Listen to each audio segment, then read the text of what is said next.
ওই যে বললাম সবচেয়ে বড় ব্যতিক্রম আমার বাবা মা নাই।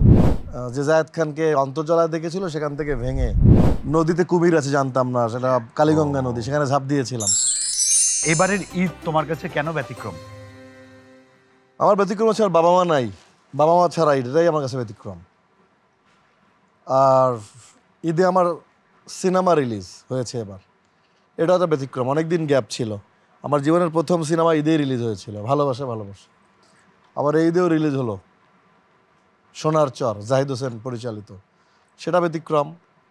আর ওই যে বললাম সবচেয়ে বড় ব্যতিক্রম আমার বাবা মা নাই, সালাম করতে পারি না, মায়ের হাতের সেই পায়েস আর ফিন্নি খেতে পারি না, জর্দা ফিন্নি যেটা রান্না করে আম্মা, এটা আমার কাছে ব্যতিক্রম। না থাকাটাই আম্মা আব্বা না থাকাই আমার কাছে ব্যতিক্রম। ব্যতিক্রম।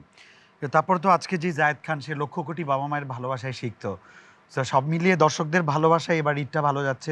সিনেমা কেমন যাচ্ছে? ভালো, আলহামদুলিল্লাহ, খুবই ভালো যাচ্ছে। এবং মানুষ একটা অন্যরকম গল্পের সিনেমা দেখেছে সোনার চর। যে জায়েদ খানকে অন্তর্জলায় দেখেছিল সেখান থেকে ভেঙে অন্য এক জায়েদ খান, নায়ক জায়েদ খানের এই ড্রেস আপ নাই, মাঝির চরিত্র, মৌলিক গল্প এক্সেল ফিল্মস বানিয়েছে এবং দর্শক সারা, এবং দর্শক অন্যরকম। মাত্র তো শুরু হলো ঈদের পরবর্তী, আর কয়েকদিন গেলে আসলে যখন সবাই ঘরমুখী হবে, এই আনন্দ উপভোগ করে, তখন আসলে জিনিসটা আরো বেশি উপভোগ করতে পারবো, সেলটা বুঝতে পারবো। আশা করা যায় যে এটা সুপার হিটের খাতায় নাম লেখাতে পারবে।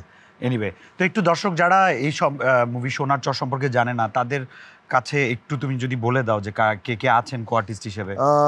আমার বিপরীতে স্নিগ্ধা নামে একটি মেয়ে অভিনয় করেছে নতুন, মৌসুমী ম্যাডাম আছে, ওমর সানিজ ভাই আছে, সৈয়দুজ্জামান সেলিম আছেন, শবনম পারভিন আছেন। খুব মৌলিক গল্পের সিনেমা। আচ্ছা। এবং মাটির গল্প। এবং এই সিনেমা করতে গিয়ে আমি কনকনে শীতে, ছবি ভাইরাল হয়েছিল, কাদার মধ্যে পড়েছিলাম, দেখেছো? আমি দেখেছি, হ্যাঁ। ওই শীতের মধ্যেই আমি 3 দিন, সূর্য ওঠার শট ছিল, সেটাকে আমার গ্রামের বাড়ি পিরোজপুরে, সেখানে মাটিতে মানে সেই কাদার মধ্যে পড়ে থাকতে হয়েছে। এবং নদীতে কুমির আছে জানতাম না, সেটা কালীগঙ্গা নদী, সেখানে ঝাঁপ দিয়েছিলাম। যেহেতু সাঁতার জানি, আমাকে দেখি ফেলে দিয়ে ট্রলার দূরে চলে গেছে, 1 কিলোমিটার আমার সাঁতরে আসতে হয়েছে। পরে একজন বললো এটা কিন্তু কুমির আছে, কিছুদিন আগে এক চরে এসে একটা গরুর কামড়ে নিয়ে চলে গেছে। তখন আমার কি অবস্থা হয়েছে চিন্তা করো। তো এইসব অনেক স্মৃতি এই ছবিটার মধ্যে জড়িত।